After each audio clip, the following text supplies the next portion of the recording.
saint in Greek is, and if somebody could close that back door, I appreciate it. Saint in Greek is Agios or Hagios. Hagios or Agios. The correct pronunciation is Hagios, but they say Agios today. And Agia. And I don't know if you've heard of this term, hagiography. Hagiography. It's writing about the saints. It's also used as a derisive term if you write about somebody in too glowing of terms. Oh, is this a hagiography? So you get a little lesson with this. Because he's Agios Pavlos. He's a Saint Paul.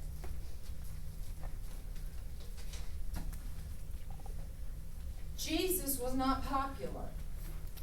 I know that we think that Jesus was the great Madonna or celebrity of his day, but he was not. His followers were very few. After Jesus was executed by the Romans, the first appearance by the Christians in and around the temple caused and was met by the spontaneous stoning of one of the Christians who dared show his face in and around the temple, not in the temple, but around the temple, in the court of the Gentiles. Was it Stephen or Simeon or who was stoned? I think it was Stephen. Stephen, I think. Okay, so that just gives you an example of the fact that the Christians, or the people who followed Christ, the Jews who followed the sect that Christ proposed, were not converting to Christ-like things. This is the person who's going to really reinterpret Christ's message and send Christ's message to the world. And so in reality, Christianity spread not because of Christ, not because of James, not because of any of the disciples, the discipuli or students, we call it disciples, but this person who never knew Jesus, who never saw Jesus, who never spoke to Jesus. And I want to make that very clear. He came up with his version of Christianity all by his little lonesome. And in fact, Christianity was so disliked, the sect, of Jews, which Christ represented, was so hated that in 69 AD, 70 AD, 85 AD, those communities of Qumran were attacked and destroyed, not by Romans, as you might think, but by fellow Jews. Okay? And Saul of Tarsus, which is a city I'll show you on the map next time we get to a map, he was born Kirka. That C is short for Kirka, or around or about, which is the same word as circus. Circus is Kirkus. He was born 10 AD, and he died in 67. Named Saul when he was born in the capital city of the Roman province of Cilicia. They say south central, I would say more like southeast Turkey. He was the son of a Pharisee, and he was sympathetic to the Pharisaic cause. And he also hated Christians. He was a Christian hunter. He was a Christian hunter, and he was a Christian killer. He was very much like a bounty hunter. Like, what's his name with the long... Dog. Okay. I'm sorry, that's what he was. Put in context, it helps. So what's going to happen, next slide, is that he's going to have a dramatic conversion experience. He was dedicated to stamping out the cult that had grown up around the crucified Jesus.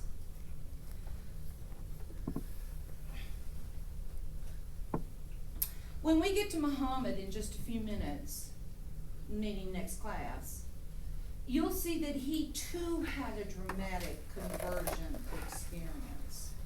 Okay, we don't know enough about Jesus' life. When did Jesus decide, oh, by the way, I'm going to be a great teacher and healer, and I'm going to go and say that I am the Messiah or act like the Messiah?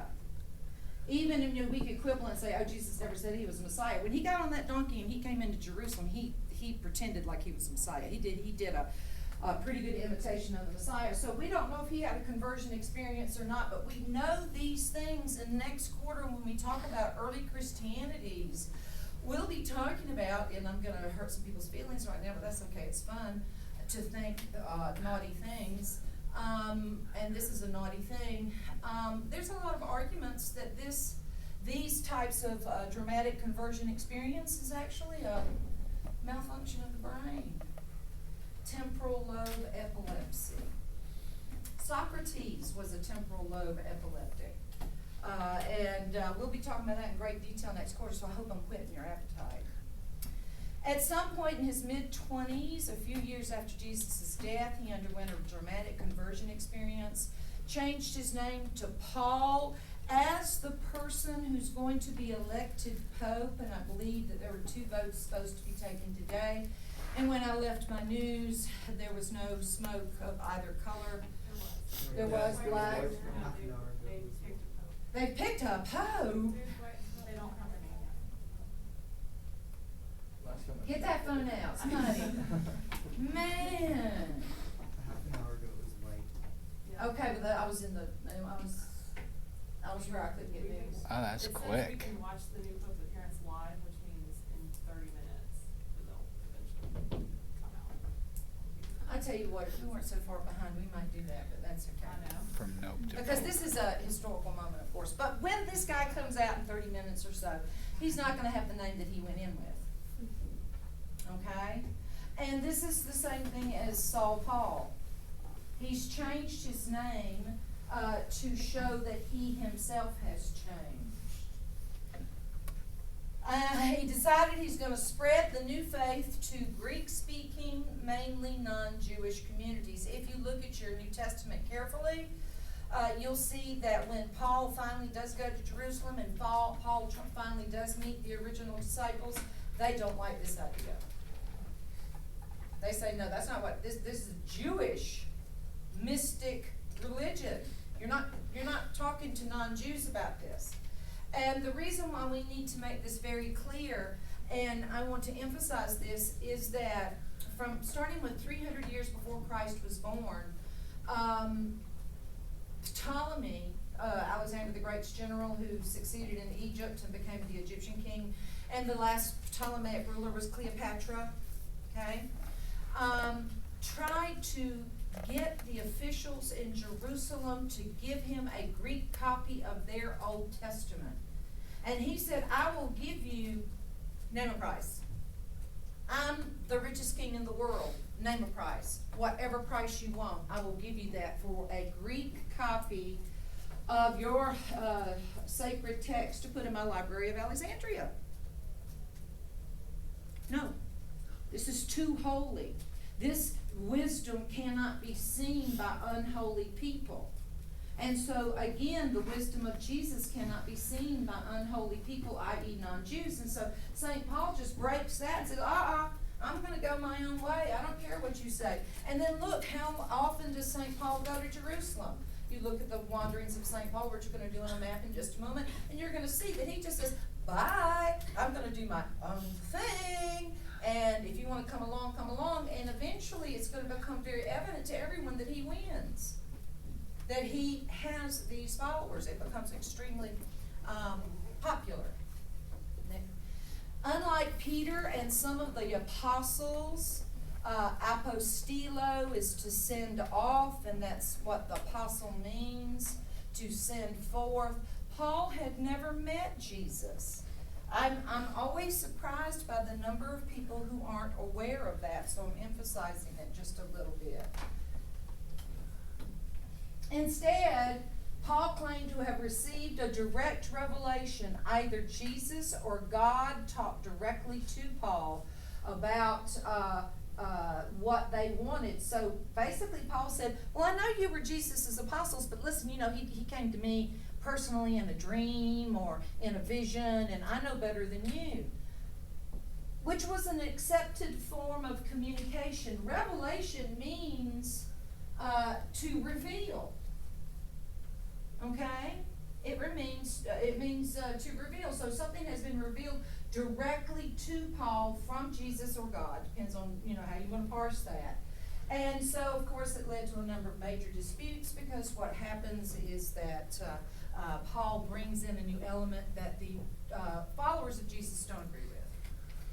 Peter and his companions believed the followers of Jesus had to be Jews or converts to Judaism. If you would sit down and read the letters of Paul, this is one of the big disputes in the early church. Do I have to convert to Judaism to become a Christian? Is Christian faith, which is subsumed by Judaism, or is an independent entity by itself?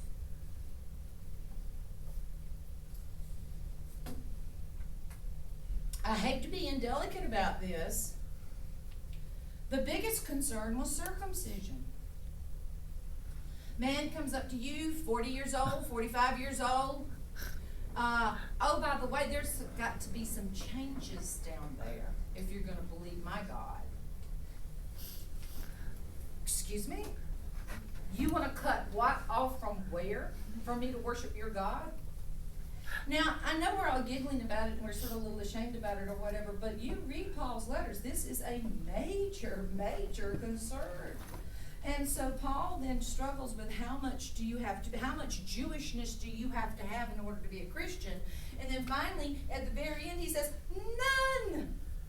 Because you know what? Christianity is more important than Judaism. And instead of us converting to Judaism, all the Jews should be Christian.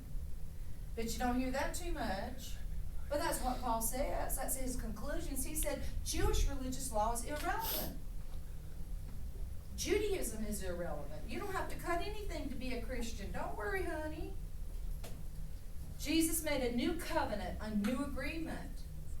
And now this is where things get really, really sticky. And if you want to study theology in the Middle Ages, this is going to be one of your biggie questions. With whom now does God have a covenant? Remember the covenant? Where God loves the Jews and the Jews are his chosen people? Well, they were chosen to have their temple destroyed twice, and now they've been chosen to be kicked out of their homeland, and they're in the middle of what's called a diaspora, which just means they're all scattered everywhere all over the earth. So, I think that might be taken as a sign of the Jews' disapproval of what? Killing Christ.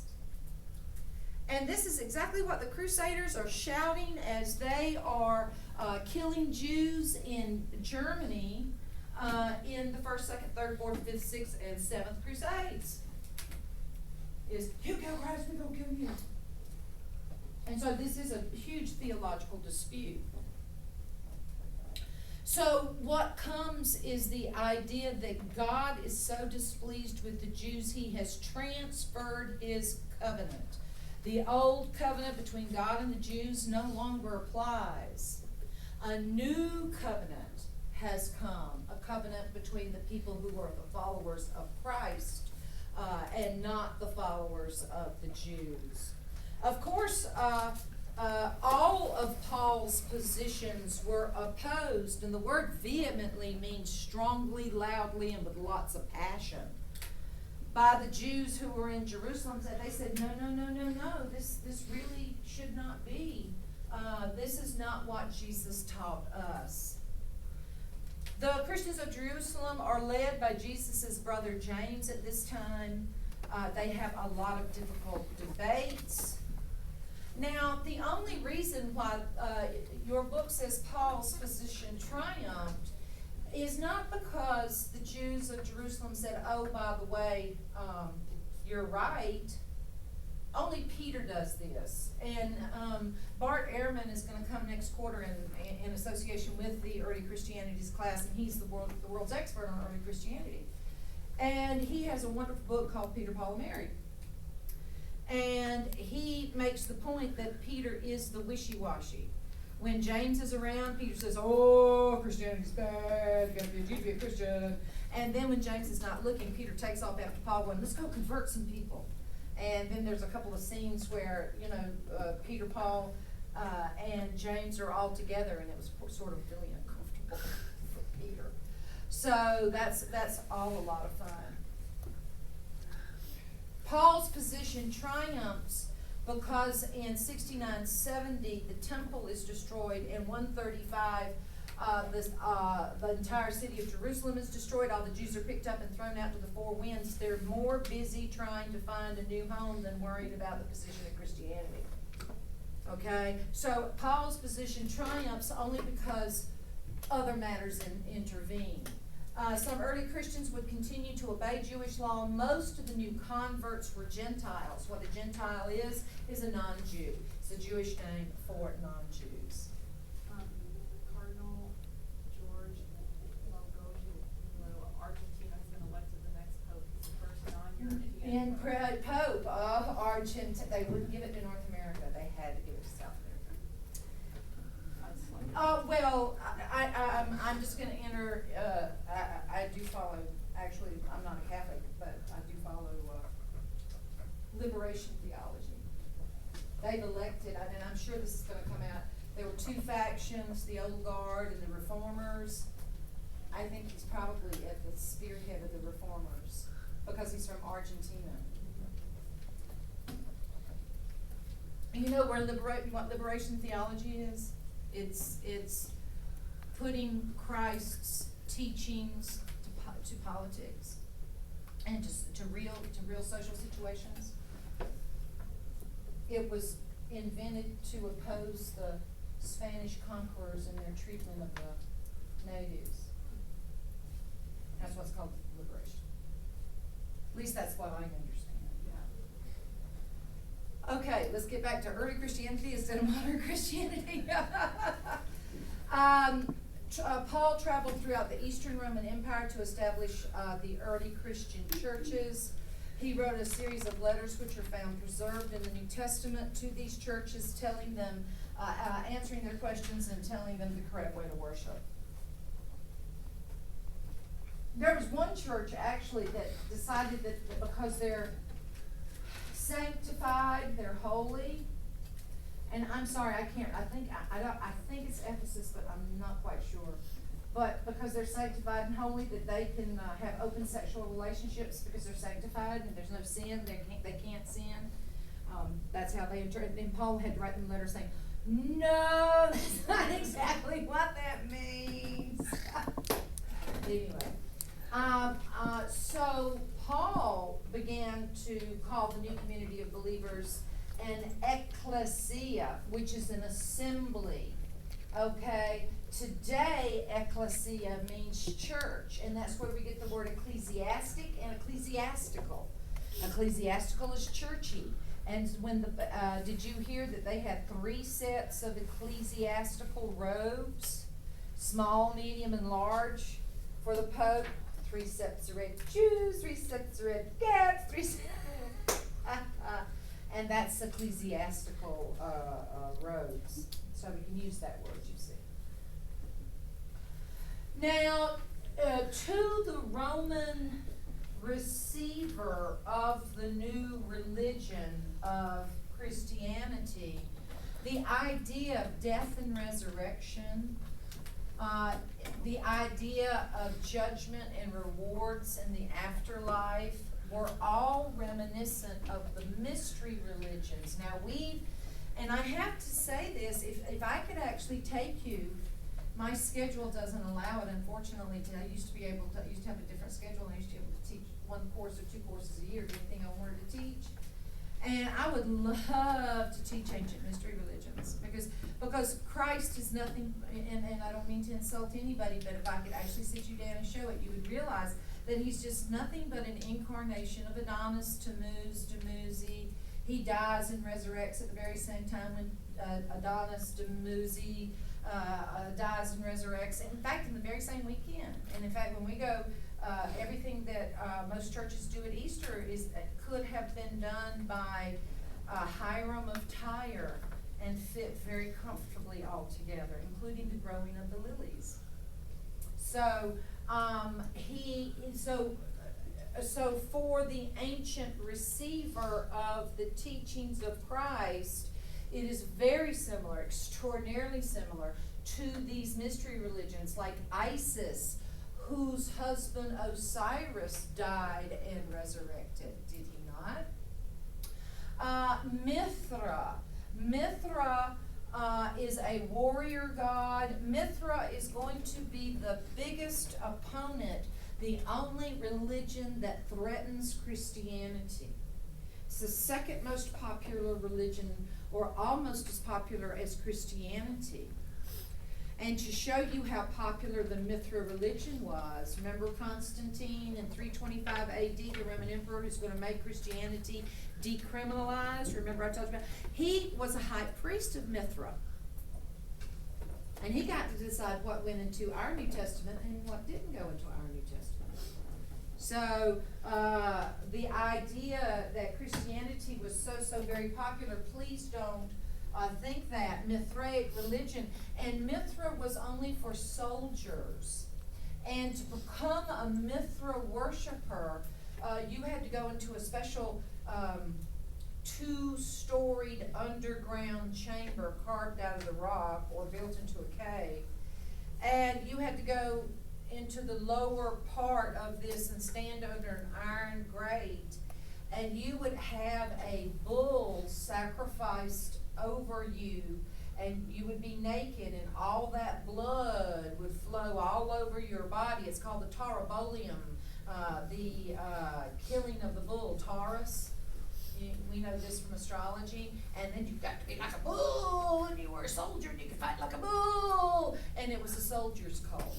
And we believe that the only reason why Mithra did not triumph over Christianity in the end is that Christianity, at least in the beginning, if the little popey-popies will go back to the beginning of Christianity, women played an equal role.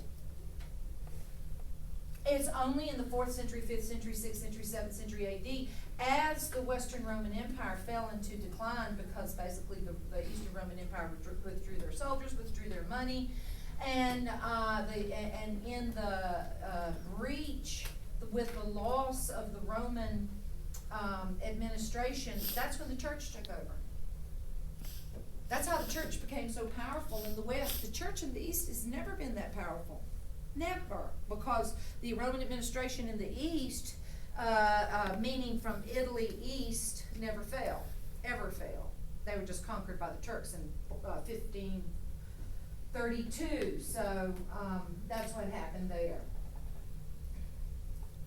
So these religions revolved around stories of sacrifice, death, rebirth, which is regeneration. And so, as I told you, the Roman listeners, when they heard about Christianity, says, "Oh, that sounds all real familiar." And I've told you about the cult of Adonis. Adonis is one of the lovers of Aphrodite. He died, and his death is one of the reasons why we have winter and summer, because Aphrodite is so unhappy. I know it's the Demeter myth too, but it also applies to early Aphrodite. She is grieving for Adonis, which just means Lord. It's not a name of a person, it's just Lord, God. But the names that he has is Tammuz and Dumuzi, and you can see how similar they are. Okay, Mithraism is the most popular religion in Rome. It's the religion of the soldiers. It embodies the power of the bull. And as I've told you already, women were excluded from membership in this cult, except every once in a while we hear about a high priestess of Mithra. But it's all a mystery religion, so it's all a mystery. You don't know much about it, seriously.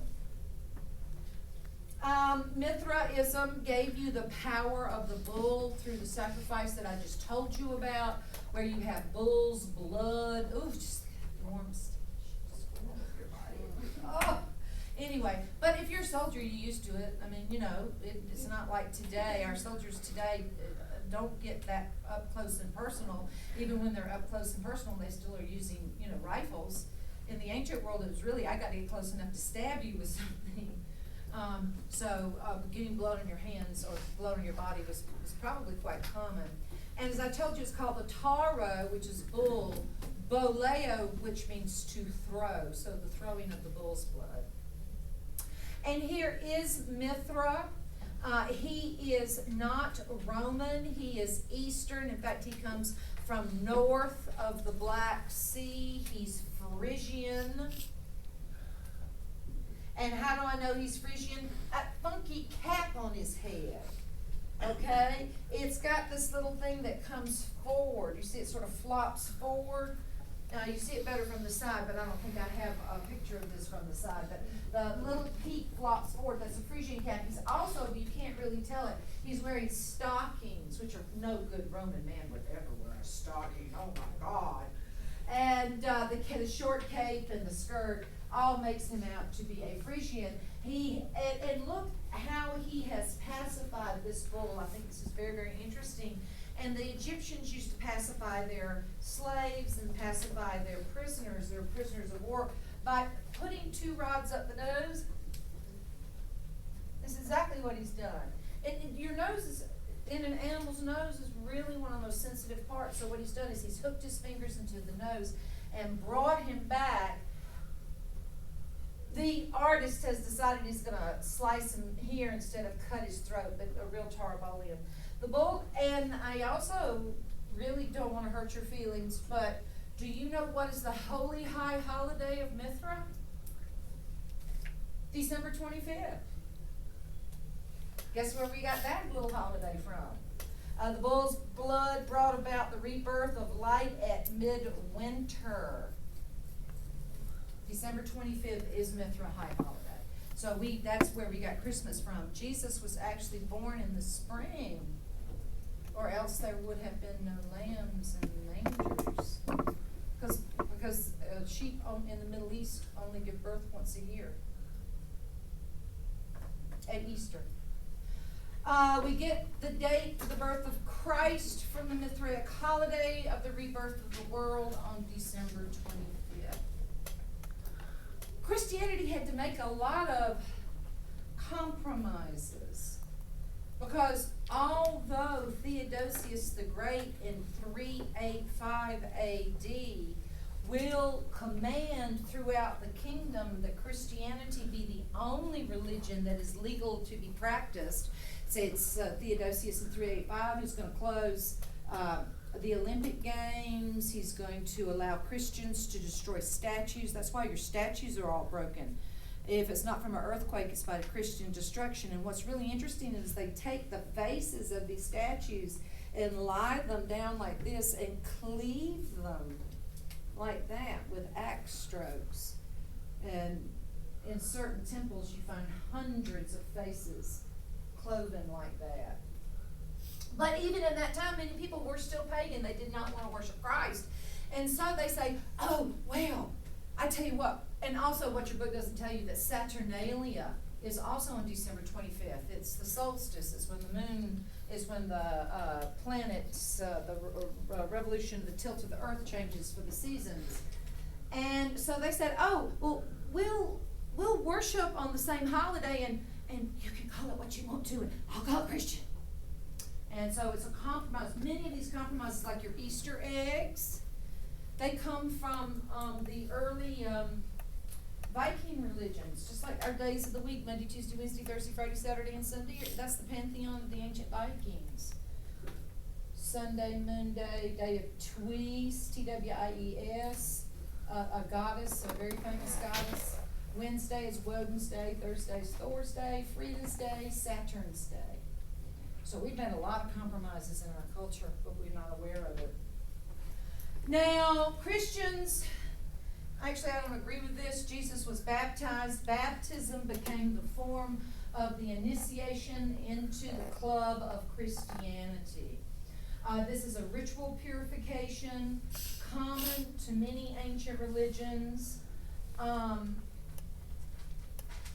Baptism is an imitation of the cleansing of the body before going into a holy place in the ancient world. If you read the Old Testament description of the Temple of Solomon, one of the things they talk about is the bronze sea in front of the temple. If you were really, really high and lucky mug, that bronze sea is nothing but a ancient jacuzzi.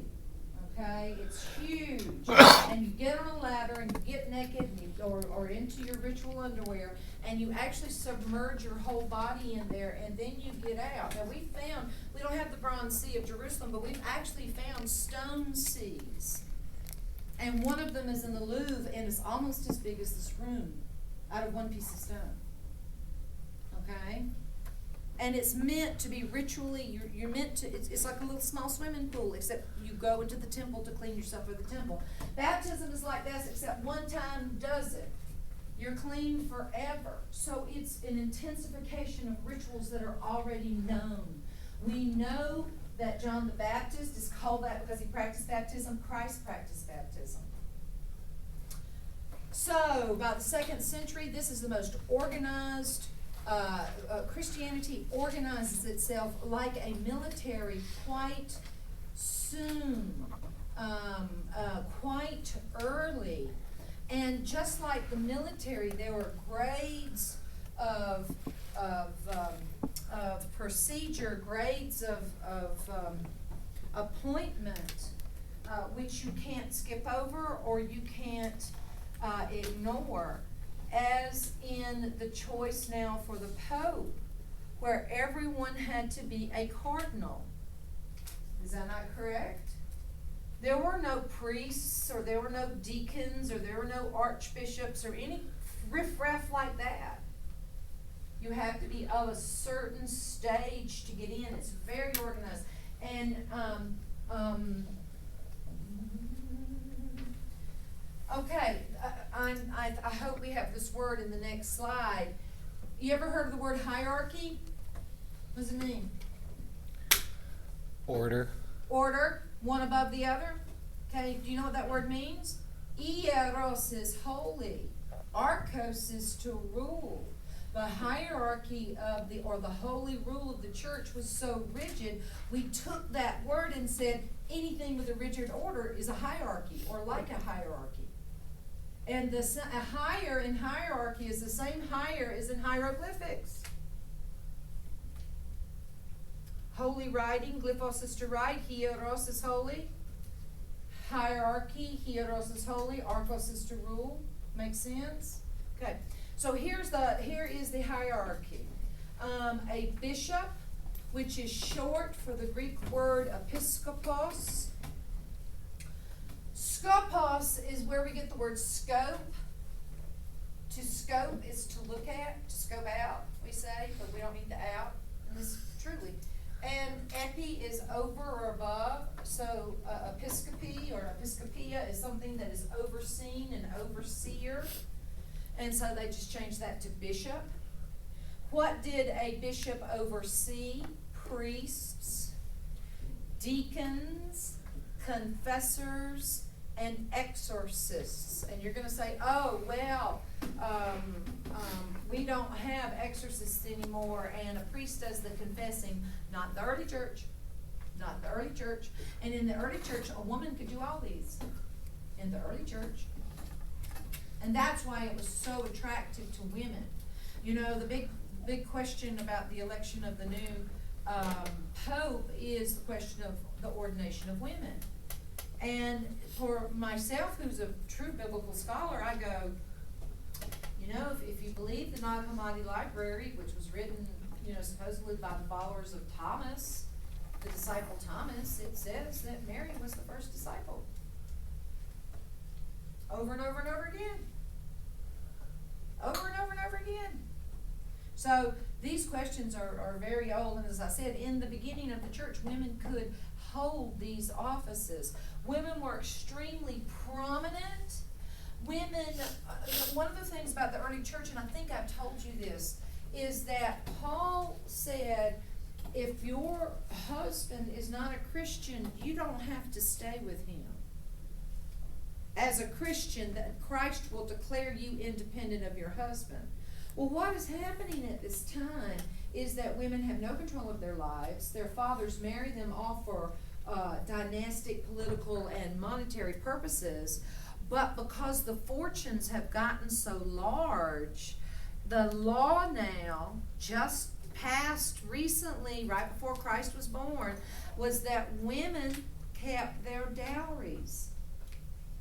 That their dowries were their own money. Why? Because if they got divorced, which happened a lot at this time because everybody has money, the families, especially the big families that have given their daughters $15 million dowry, they don't want that money going to that SOB who's divorcing my daughter. So they made new laws that women had their own dowries, had control of their own dowries. And so Paul says, oh, by the way, if your husband's not a Christian, you don't have to stay with him. Well, it so happens that Daddy married me off to 60, and I'm 18 years old, and he married me off to this 67-year-old multi-millionaire he wanted to make a deal with over some factories. I get sold off. He's got no teeth. I don't like him. I'm 18 years old. I like the little soldier I met in the marketplace the other day. But guess what? Paul said, I don't have to stay. And so these women, and this is a real true factor, leave their husbands, especially upper class women, leave their husbands and take all that money with them. And one of the saints that Constantine the Great edited out of early Greek history, because Constantine didn't like women, but the Eastern Church, which was not affected by Constantine, they went their own way. They keep this saint, Saint Thecla. Who's heard of Saint Thecla? Saint Thecla left her home in, I think, Ephesus, took her fortune with her. And how do you think Paul went around for years without working?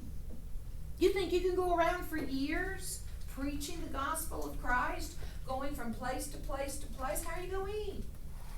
Who's going to pay your boat passage? Thecla. She did all that. And Thecla was so holy, according to the Eastern Church, according to the documents, that when they put her in the Colosseum in Rome for her to be eaten, that because she was so holy, she smelled holy, and the lions wouldn't touch her. That she went to the Colosseum 3 different times, and the lions wouldn't touch her. That's Saint Thecla. And if you go to Cyprus ever, I could take you to the monastery of Saint Thecla. But Thecla are these women. She is an example, and she single-handedly funded Paul's preachings. Okay? And these are patrons and benefactors. They give money and support the mission, but they also held office. Christianity and Judaism both had to redefine themselves. Christianity as a non-Jewish religion, and the Jews not having either a temple nor even a homeland anymore. They grew further and further apart. Judaism was adapting to the destruction of the temple and the exile of the Jews from Jerusalem. By and large, scholars, and it was scholars, and these scholars are called the fathers, the early church fathers. And these are called the patristic writings. We'll be talking about some of the patristics next quarter. And it is people like Saint Augustine, not Augustine, okay? Saint Augustine, for example, Ambrosius, Boethius. These are the great thinkers and writers who shaped the early church. And these is one of the big differences between the Western church and the Eastern church. Because it's going to be these scholars of the church, I'll get the scholars of Judaism in just a moment, it's going to be these scholars of the church, of the early Christian church in the West, who say, oh, by the way, Christ was celibate, and therefore our priests must be celibate. You see, that wasn't a part of the early church. And I have to tell you, there's a lot of early church writings out there that didn't say Christ was celibate. Nag Hammadi Library, in fact, says that Jesus used to kiss Mary, deep kisses on her lips. Woo! So the lot of reshaping of the church occurs in the first 4 centuries. The people who are looking to reshape Judaism, because you have to understand, it's not been since 600 years before Christ was born that the Jews have not had their own temple. So they've got to say, oh my goodness, not only do we not have our own temple, but we have been kicked out of Jerusalem, and they have to reshape their identity like that.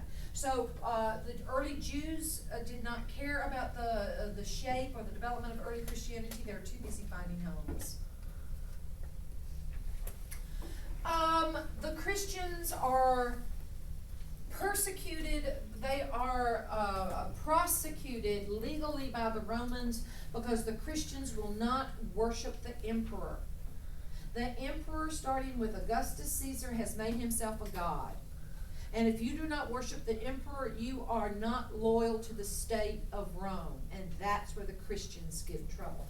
And so we actually have the letter of Pliny the Younger. Pliny the Elder, his adopted uncle, or Pliny the Younger was adopted, but his uncle by adoption, Pliny the Elder, died at the explosion of Mount Vesuvius, trying to get Roman senators out of Pompeii. He was the head of the Navy. So just to show you how distinguished his family is.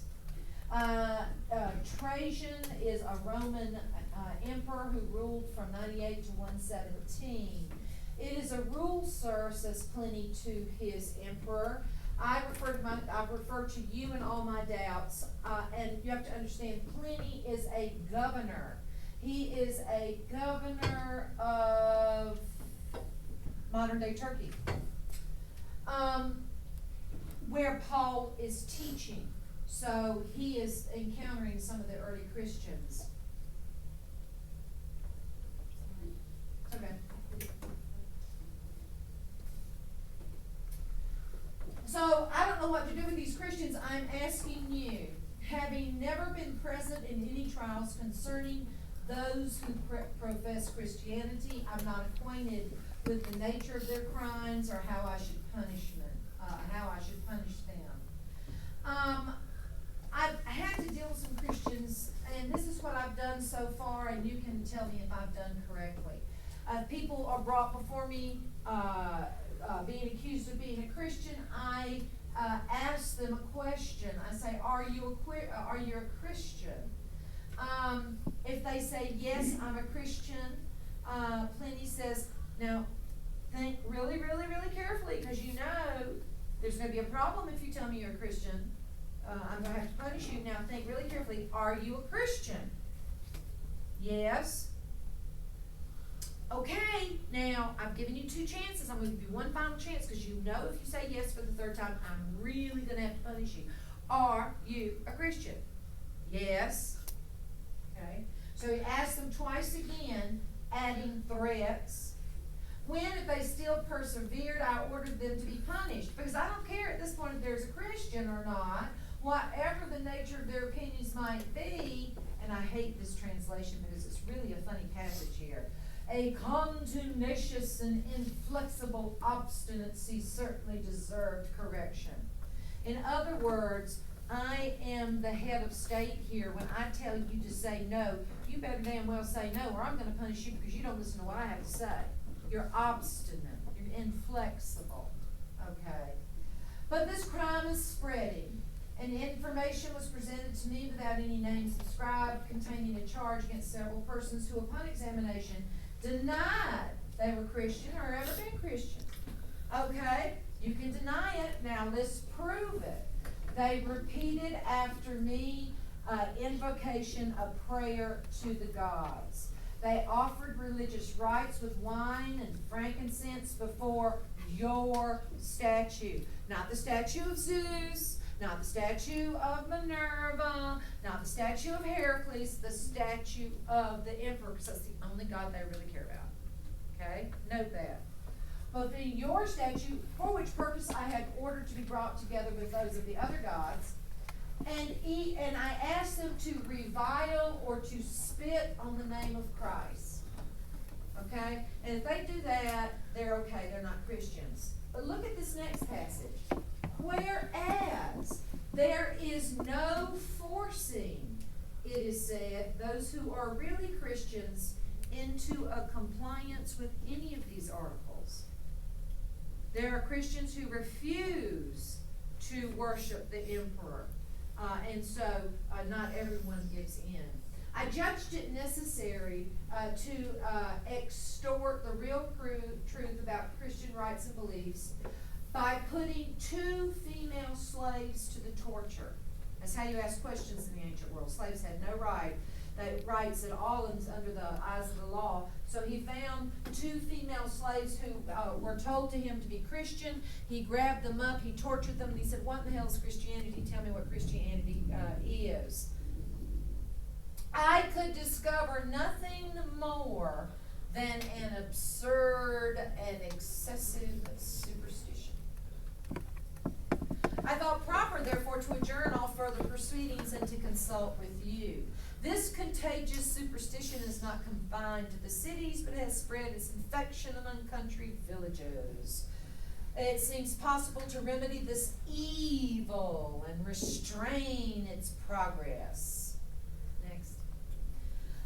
So I'm outlining the points I want you to take into consideration. Pliny is unacquainted with the spreading of Christianity. He doesn't know what Christianity is. He asks them 3 times if they're Christian. If they insist, he punishes them because they should have said something else. He's warned them. To prove they're not Christians, they must place wine and incense before the emperor's statue. He had put slaves who tortured to learn about this religion. He calls it an absurd, excessive superstition, and it's now spreading, thanks to people like Paul. And then we also have the letter back from Trajan to Pliny, and I think it's interesting to see this. The method you have pursued, my dear Pliny, in the proceedings against Christians is extremely proper.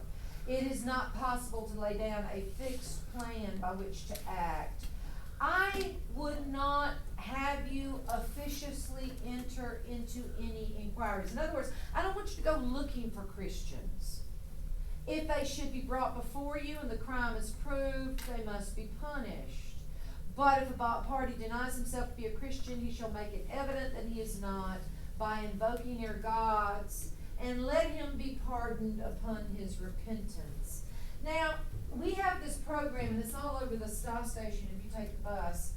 Crime Stoppers, report a crime, it's anonymous. Okay? Let's see what Trajan has to say about that. Information without the accuser's name subscribed ought not to be received in prosecutions of any sort, and is introducing a dangerous precedent and by no means agreeable to the equity of my government. In other words, if I don't have to tell my name, I can get all kinds of shit on you. Guess what I saw my neighbor doing? I saw him eating little babies last night in the backyard. I hate my neighbor. You see what I'm talking about? You don't need to know my name. See what I'm talking about? So, and Trajan was against that. That should be in. Next. So, to recap the letter from from Trajan to Pliny, not possible to lay down any fixed plan. This is sort of coming out now. It's new. No official inquiries. If the crime is proved, they must be punished. If an accused Christian worships the emperor, he must be pardoned, and information without the accuser's name should not be accepted. And I've mentioned this before in 313, Common Era, Constantine decriminalized Christianity. Now, the reason why Constantine decriminalized Christianity is not that he was a Christian, because he wasn't. He was high priest of Mithra. But the predecessor before him, Diocletian, had indulged in the greatest persecution of Christians ever undertaken, so great that it's called the what? Great Persecution. Okay? We historians tend to be very simple in our names. And so he went, and so he wasn't very popular when he conquered the empire, and Constantine said to the Christians, if you'll support my rule, I won't kill you. And they said, hell yeah, that's wonderful. A bunch of us just got killed last week. So 325, Constantine organized the New Testament in the Council of Nicaea. If you go to Methodist Church, and I think in most churches you might recite the Nicene Creed. That was the Christianity that was adopted in the Council of Nicaea in 325. 375, I said 385, but I obviously made a mistake either here or in my mind. Theodosius the Great, it's 385, that's a typo. Okay, I know it's a typo, because in 405, 20 years after Theodosius, they're going to, Rome's gonna be invaded and sacked. Theodosius the Great made Christianity the only legal religion of Rome. This is when all the ancient temples were shut down and destroyed and the Olympic Games were abolished. Constantine ruled an empire split into eastern and western parts. In fact, when Constantine left England, that was the last Roman presence in England. And do you know the name of one of Constantine's lieutenants that he left back in England? King Arthur. Artos the Bear. You know King Arthur, the Round Table? He's real. He's a real guy. I mean, he's been all jazzed up with Camelot and all that stuff. But he's a real guy, and he worked with Constantine, and he was Artos the Bear. So when Constantine left England, Roman presence pulled out the western part starts declining, the eastern part, where Constantine will move his capital to Constantinople, modern day Istanbul, will be a great and glorious capital. Rome at this time has been destroyed by civil wars. The Christian church, which is located in Rome today, at that time was located in Milan in northern Italy. The city of Milan, if you look at the history of St. Augustine, he went to school and studied with Ambrosius in Milan. Okay, it's not going to be until Gregory the Great that the Pope is going to come back to Rome, and that's when St. Peter's can be built in the ruins of Rome. So Constantine moves his capital to an ancient city called Byzantium. He renames this city Constantinople, and as a result, historians call this time period the Byzantine Empire, and the Eastern Roman Empire, because the West will fall, is called the Byzantine Empire. Next. Okay, let's look at some places here. I'm sorry it's not on the map, but Tarsus is right here, okay? This is where St. Paul came from. The capital, Rome, is going to be destroyed by a lot of civil wars, and so that's why Milan is up there as the capital of Italy, and he's going to move his capital to Byzantium, which he's going to rename as Constantinople here on the Straits of the Bosphorus going into the Black Sea. Great, and we do have lots of time. I like this, Christianity, persecution, and legalization. Oh, don't tell me this.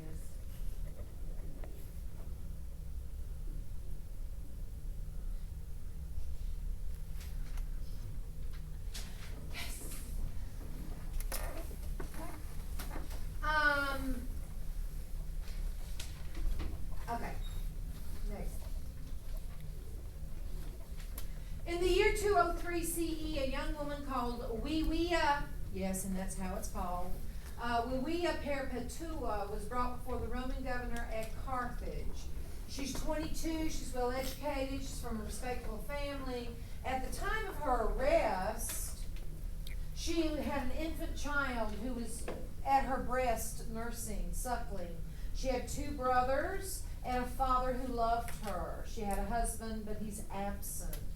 Perpetua herself says nothing about her husband, though she says a great deal about her father's grief and the efforts he made to intercede on her behalf.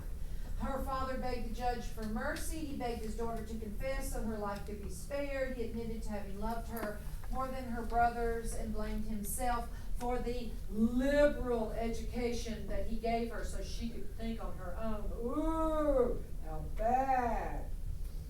And it was considered bad. Clearly he had failed as a father. As a Roman paterfamilias, father of the family, should never ever be humiliated or embarrassed because of his daughter. He should kill her. That's Roman law. If your daughter or your son disgraces you, you can cut their throats. He should kill her with his own hands if she disgraced the family. Perpetua's crime was terrible. It was treason against the Roman state. It was an act of gross impiety, disrespect towards her father, her family, and her ancestors. Her crime is punishable by death, not an easy death, but a terrible, debasing death, that it was reserved for slaves, barbarians, and criminals. How could a respectable Roman woman be stripped naked for a holiday crowd and mauled by wild beasts in the arena of her own city? This was the death that Perpetua died as she was a Christian. Christianity posed many problems to the Romans on every level. To be a Christian was to be an enemy of Rome because they refused to worship the emperor. The Christ whom Christians worshipped had been declared a criminal against the Roman state, a traitor, and had been put to death. It was disturbing the way that Christians did not follow Roman society. Perpetua was young, but she was disobedient. She was well born, but she was put in the filth of common jail. She was a woman, yet she denied the authority of men, renounced her femininity by leaving her husband, dying in the dust like a gladiator. Being a Christian was for the ancient Romans incompatible with being a Roman. So, this is, oh yeah, we've been through this. Great. I don't know how no, go. This is the same thing I read last.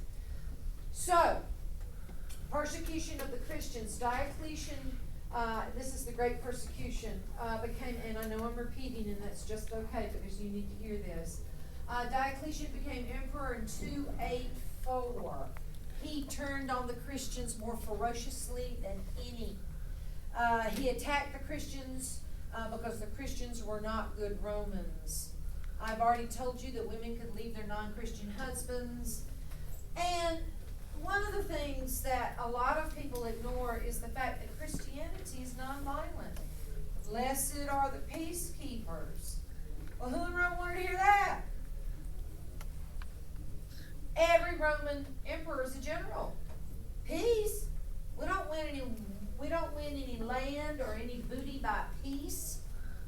So a policy of nonviolence does not go over well in Rome. Diocletian took a harder line than any of his predecessors. He actually, remember when Trajan says to Pliny, don't go out looking for Christians? Well, Diocletian did. He made his soldiers go from town to town, to village, and made everyone in the town and village take an oath of loyalty to the emperor. Those who could not show proof of their loyalty to Rome's gods, that's a typo, I'm sorry. Those who could not show show proof of their loyalty to the Roman gods were stripped of their rights as citizens.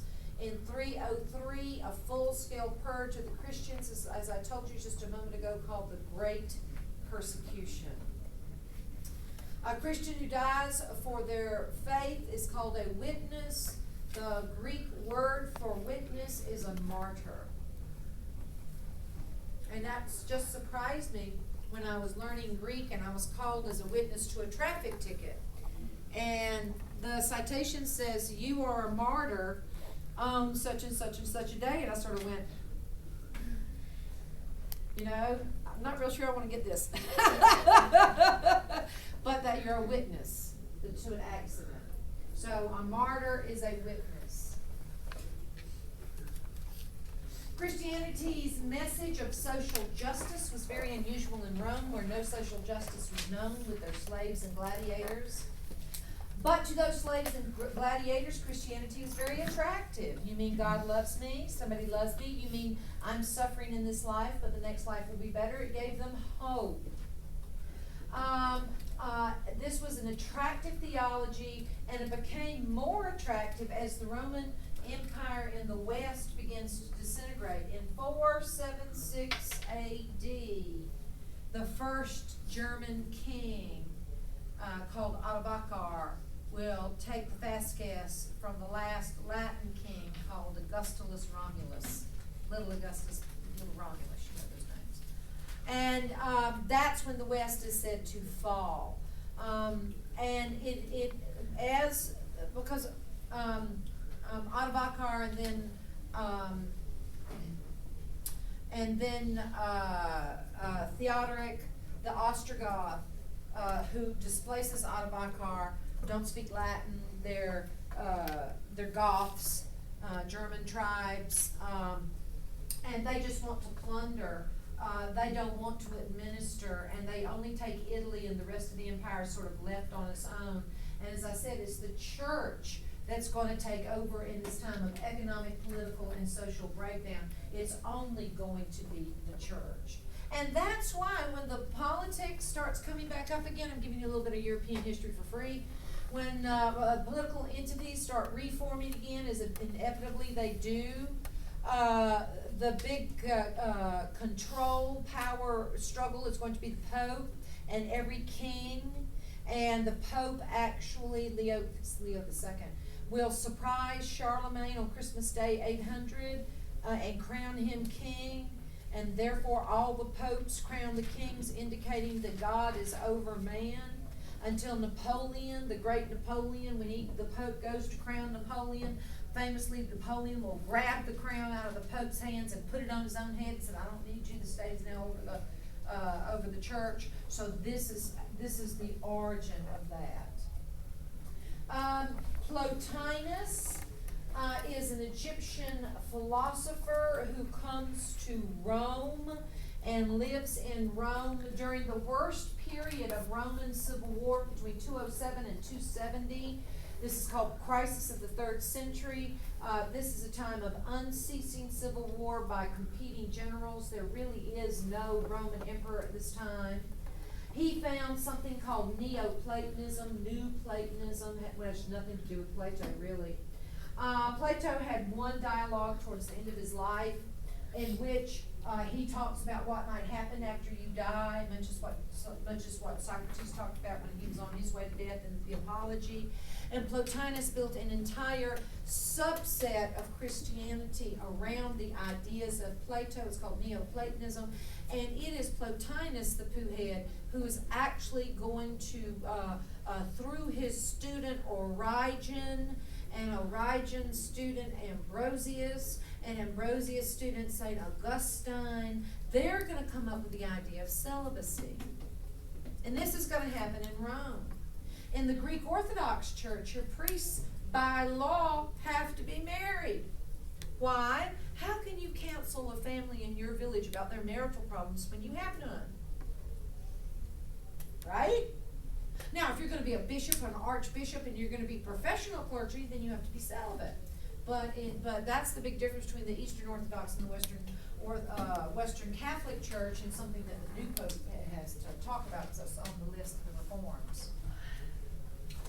So Neoplatonism believes that the divine being, what you want to call the divine being, God, is the source of everything, is the source of all creation. And the divine, now Plotinus is really bonkers. Plotinus, for example, won't take baths. And he has these open sores all over his body he won't tend to. He says, my body doesn't mean anything, okay? And his philosophy reflects this idea. What Plotinus says basically is God fills the entire universe except for your physical body. He just, for some reason, can't get into your physical body, or she, okay, or it, God. Okay, can't get into your physical body. So of all the creations of the entire work, the only thing that's ugly is your physical body. And the only way you're going to purify your body to God's desire, to God's designs, is to get rid of all your desires. So therefore, sex is ugly, enjoying food is ugly, being warm is ugly. And so therefore, you've got to, what they call, mortify the flesh. To mort is to kill. And so to mortify the flesh is to kill the pleasures of the flesh.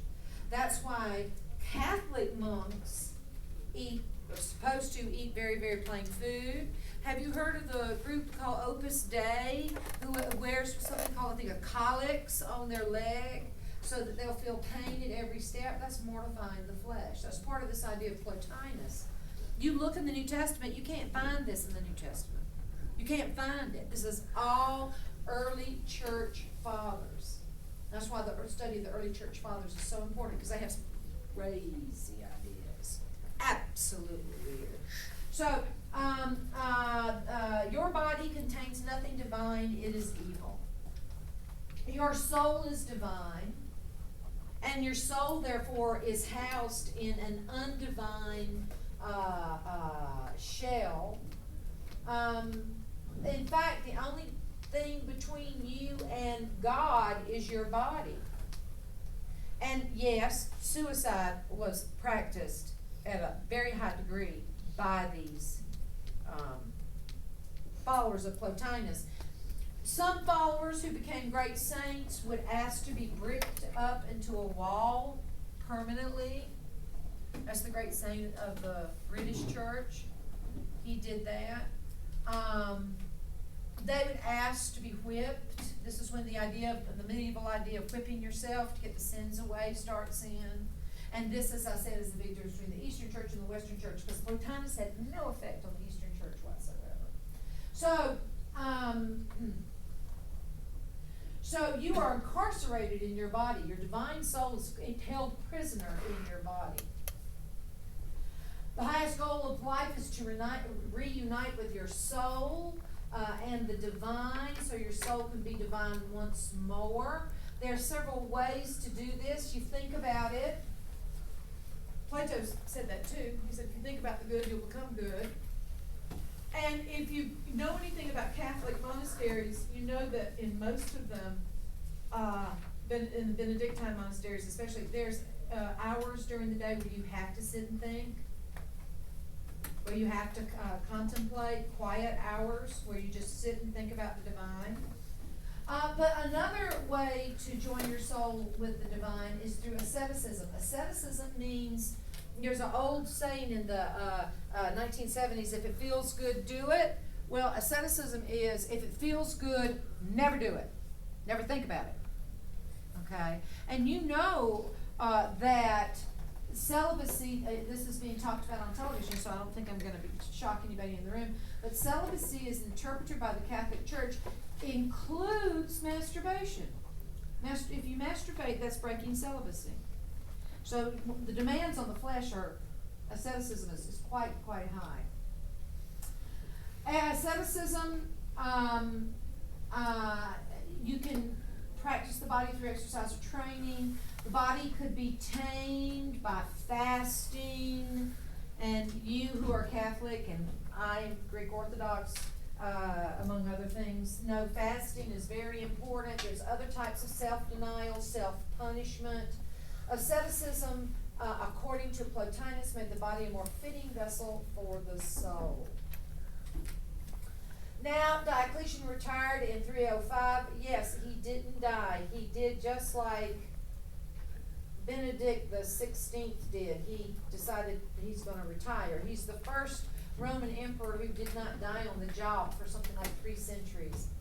Constantine was the commander with his father of the last Roman troops in Britain, and I already mentioned King Arthur. Constantine is the high priest of Sol Invictus. That Latin term is the sun which cannot be conquered. That's the sun which gets renewed on December the 25th. This is just a later form of Mithraism, okay? He is the high priest of Mithra. And Mithraism, when it's taken in the royal court, of course, has to have a Latin name, because Mithra is not Latin. And so he's called the inconquerable sun, because it's a sun worship. As I told you, December 25th is the solstice. Next. Sol Invictus was associated with several ancient gods. Ares, the god of war, the Roman gods of light. Apollo drives the sun. Mithra has the bull. This is called syncretism. This is religions coming together, like Christianity adopting the Saturnalia and Mithra's holy day. These are just sort of going, oh, well, you call your God Mithra, I'll call mine Jesus, cool. And so, that's Sol and Winitus.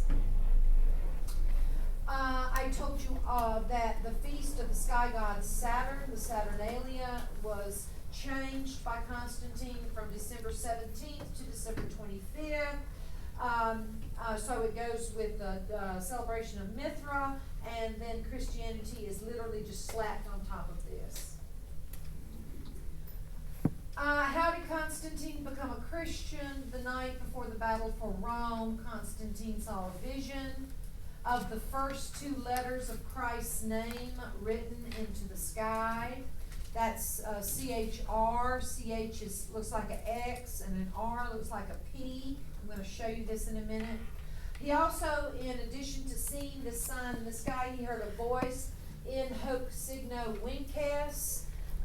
You will have victory in this sign, in this symbol. And so he had CHR placed, not the cross, but CHR placed on all the banners and shields, and he won that day the Battle of Rome. And so, okay.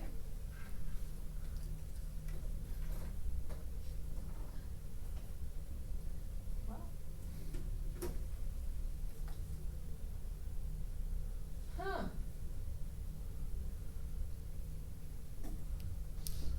Go to the next one. Sorry, there seems to be a glitch on that one. Good, we got 3 minutes. Next. I will fix that slide or find out what's going on and finish that. But in the next 4 minutes, we can look at these Roman mosaics of what it was like to be killed in the circus. And here we have what I think is a bear, which actually has grabbed a hold of this man's face, and I hope you can see those big drops of blood coming down. This is a little bit of extra goriness for your dining table enjoyment. Here again is a mosaic which shows you a scene in the Colosseum. At the top we have a bear which is chained to a bull, and neither one of them has been fed for a while. A horse is being killed by a naked man who is actually throwing those arrows into his snout. You see there is a shield which has been dropped. We have a lion coming roaring in to this person who's being beaten already by this person, just scenes of gore all over. Here is a leopard. This is what they would do to the Christians especially, is they would tie them to these poles, and so they couldn't fight back against the animals. The next is the larger scene. This is just one bit of a larger scene. And remember, we've seen in the Colosseum that we have these goalkeepers, referees that are running around. Here is a Christian woman who has been martyred, conveniently beautifully naked.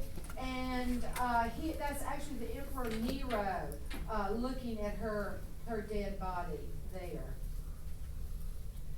Here are a group of Christians praying in the Colosseum before they are about to be killed.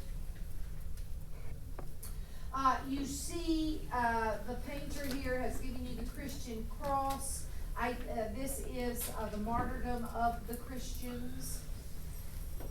Here is what we think Thecla would have looked like, the lions around her tied to the pole.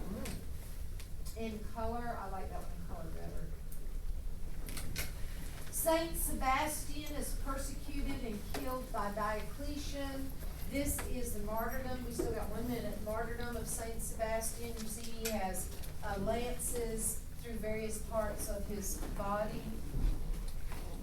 And here are the angels over the piled bodies of the Christians in an empty Colosseum with the lions still going around eating their dead bodies. There is a skull of a Saint Valentine, actually. And this is a relic. This is your Chi Rho. So the X is a CH, the P is an R in Greek, the first three letters of CHRIST. This is called a reliquary, and the bones of these martyrs are worshipped. We'll pick up tomorrow. Have a nice day. Have a nice